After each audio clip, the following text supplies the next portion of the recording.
Donc là, on va voir la lettre Alif, qui est la première lettre de l'alphabet. Donc, en forme isolée, elle s'écrit comme ça. Et en fait, on va mettre au-dessus un petit signe. C'est ce qu'on appelle la Hamza. Donc la Hamza, on la met au-dessus si elle va porter la voyelle A. Et si elle porte la voyelle I, eh bien, on va la mettre en dessous du Alif. Donc là, je vais mettre par exemple la voyelle I.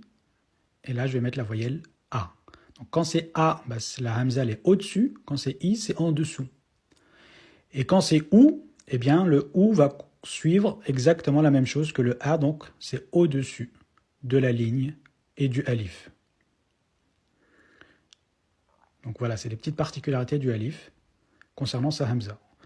Donc là, on a vu c'était les formes isolées. Maintenant, on va voir la forme lorsqu'elle est en début de mot. Bah, c'est pareil en fait. Ça suit exactement la même règle. Donc, si elle porte la voyelle I, eh bien, on la met en dessous de la ligne. Si c'est la voyelle A, on la met au-dessus de la ligne. Voilà. Également, je mets une petite croix pour dire que le alif ne se rattache pas à la lettre qui suit. Enfin, lorsqu'elle est entre deux lettres, eh bien, le alif va se rattacher à la lettre qui suit. Et donc, on met la hamza au-dessus, si justement, encore une fois, eh bien, la hamza porte la voyelle A ou OU. Si ça aurait été I, on aurait mis la hamza en dessous. Enfin, lorsqu'elle est en fin de mot, elle suit exactement la même forme que la forme précédente. Et donc, on met la hamza au-dessus. Abonnez-vous. Alors, on va voir d'abord la lettre Ba, donc qui s'écrit comme toutes les lettres de droite à gauche. Et donc, on va tout simplement descendre comme ça en mettant un petit point en dessous. Donc ça, c'est en début de mot. Lorsqu'elle est en milieu de mot, par exemple entre deux lettres, eh bien, elle s'écrira de cette façon pour la rattacher à la lettre qui précède et également celle qui suit. Enfin, quand elle est en fin de mot, eh bien, comme c'est la dernière lettre, on va la refermer par la fin, donc tout simplement comme ça, en rajoutant le point en bas au milieu. Enfin, lorsqu'elle est isolée, par exemple quand elle est dessinée sur un clavier arabe, eh bien, elle sera représentée comme ça, tout simplement. Maintenant, on va pouvoir vocaliser la lettre en rajoutant donc les voyelles, comme ici le A, Ba, ensuite le I qui se lira donc Bi, le OU, c'est ce petit signe qu'on met au-dessus de la lettre qui se lira Bou, et enfin, on va remettre un A qui se lira Ba. Là, on va voir donc le ta. Donc c'est comme le bas, simplement lui, il a deux points au-dessus. Donc là, c'est la forme isolée, par exemple lorsqu'elle est dessinée dans un clavier arabe. Là, on va la voir en début de mot, donc c'est tout simple.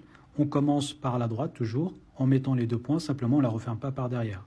Enfin, lorsqu'elle est entre deux lettres, elle va se rattacher à la lettre qui précède et qui suit, en rajoutant, eh bien, encore une fois, les deux points.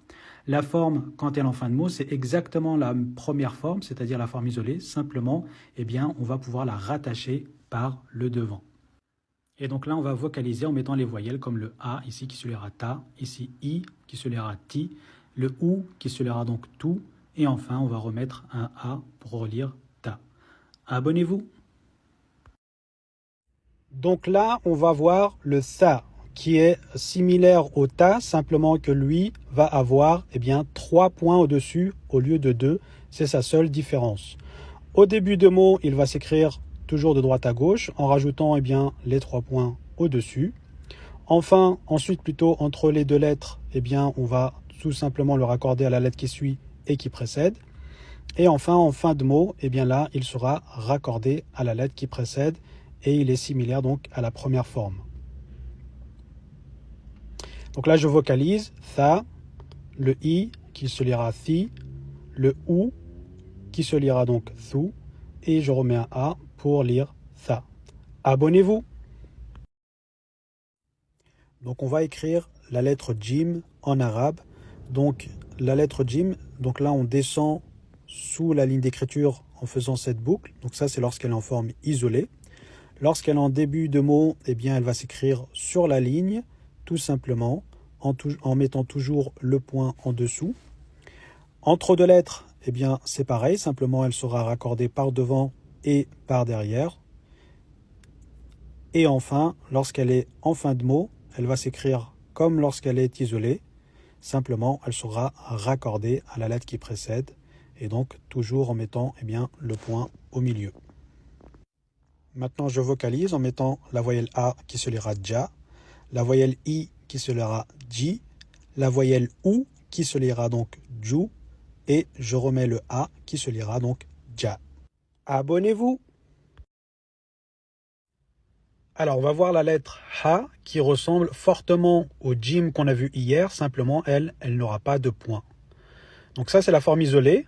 Lorsqu'elle est en début de mot, eh bien, elle va s'écrire sur la ligne. Lorsqu'elle est entre deux lettres, ça sera pareil, simplement elle est raccordée par devant et par derrière.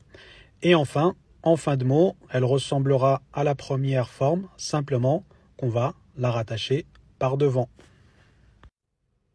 Maintenant, je vocalise le A pour dire ha, le I pour dire hi, le OU pour dire hu, et je remets un A pour dire ha. Abonnez-vous!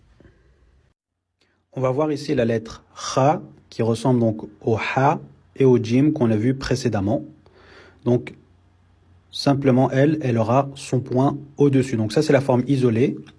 Lorsqu'elle est en début de mot, eh bien, elle va s'écrire sur la ligne et on va pouvoir la rattacher par la suite.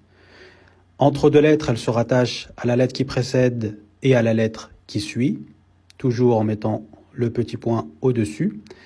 Et en fin de mot, elle va s'écrire comme dans la première forme, simplement on va la rattacher par le devant. Maintenant, je vocalise en mettant la voyelle A qu'on lira donc Ra, le I qu'on lira Ri, le OU qu'on lira Hu, et je remets un A qu'on lira Ra. Abonnez-vous!